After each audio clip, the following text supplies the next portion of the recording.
The World War III is finally coming back. If you don't know what World War III is, it's a first-person shooter, combined arms, it's pretty much like Battlefield, but set during modern times. It came out in early access in October 2018. It was touted as a Battlefield killer back then. I think a lot of people were getting disappointed with the controversy behind the Battlefield 5 launch, and at that time I think World War III, if it came out and performed well, it could have carved like a little slice of the market for itself that wanted a new current day set shooter. But unfortunately that wasn't the case for World War III. When it launched, there was a lot of issues at launch, server issues, performance issues, just other problems with the game. And in April 2020, the devs announced a partnership with My.Games to say, they're working together on World War III to update it and bring it to the public. After they announced that partnership, they put out the first installment of a devlog in May 2020. And now we've got the second devlog in July 2021.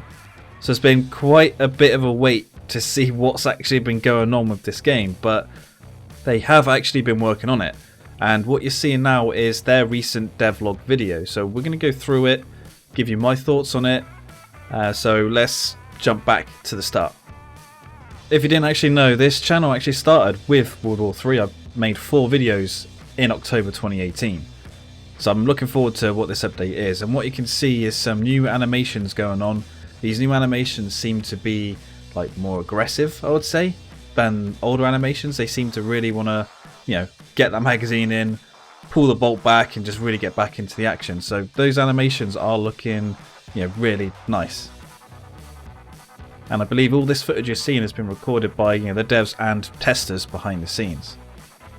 So what they're saying here is that they've changed some of the maps and improved them. From what I can see, not that much has changed. Berlin seems to have a big rework done to it in terms of like the weather. It was all raining before. Now Berlin looks a hell of a lot better. There's some additions to Moscow as well. And I think I can see some slight changes to the Warsaw map as well. Now with Gunplay, I thought the Gunplay in World War III when it came out was actually really nice. I really enjoyed it.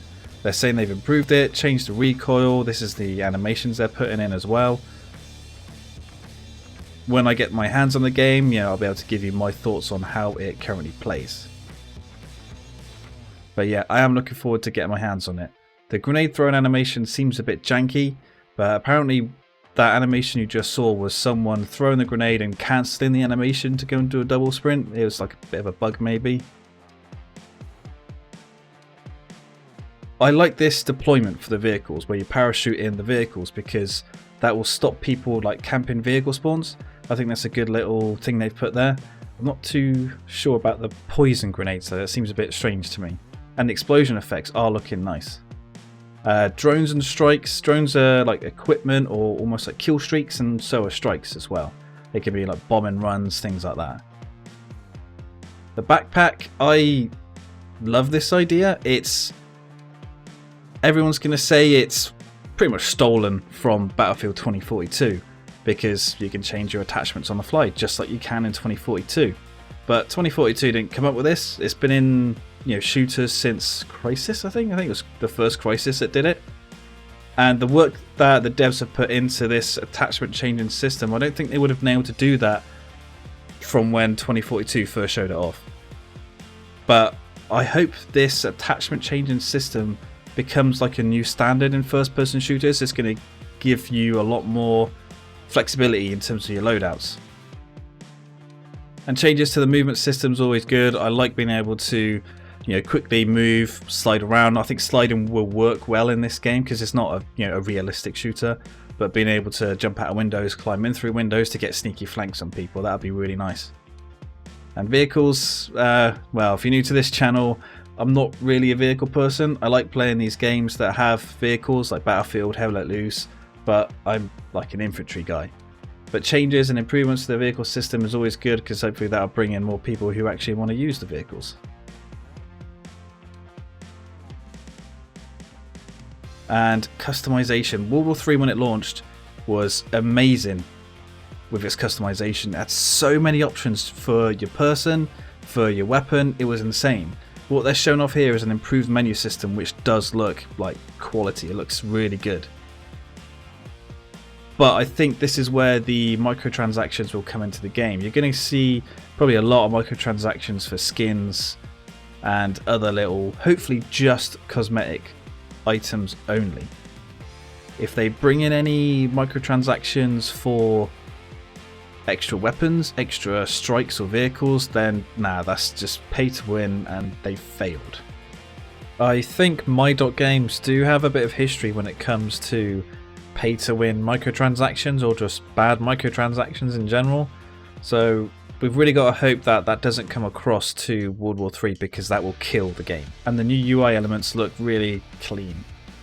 Improvement over the original. And they're just showing off some improved mini-maps and menus.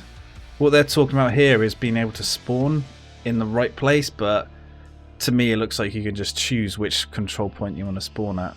And they've added in a new kill cam. They're calling this the kill cam, but to me a kill cam is the enemy's point of view when they kill you, so it's not really like a big thing for me, that kill cam they've decided to add in. But I'm looking forward to when I can get my hands on World War 3 again. Don't know when that is. I will be keeping my eye on it because, you know, I did pay for it when it first came out. The game is going free to play. If you did buy the game when it launched, you will be getting extra cosmetics given to you, which will be like the equivalent of the price you bought the game at, or you know, you'll be given even more cosmetics. Since it is going free to play, I would recommend anyone to try this game. Just, you know, it is free to play, so you're not going to be losing any money. You know, you will lose some time if you don't like it, but give the game a go. I am a bit concerned that the devs are saying that the game is in now full development. That's what they say right towards the beginning of the video. And I'm guessing that when they announced the partnership with My.Games, they probably pulled dev staff away to work and finish on Chernobylite. Now Chernobylite, I think, is released or about to release. They've probably pulled those devs back to World War 3. So I'm just hoping that development on World War 3 isn't slow. They really need to get this game out quickly because 2042 is just around the corner. And that's pretty much going to swallow up most of the players that could be interested in World War 3. But let me know your thoughts down in the comments below. Keep an eye on the channel because there will be gameplay coming out when I can get my hands on the game and other news. So thanks for watching, guys, and I will see you on the next one.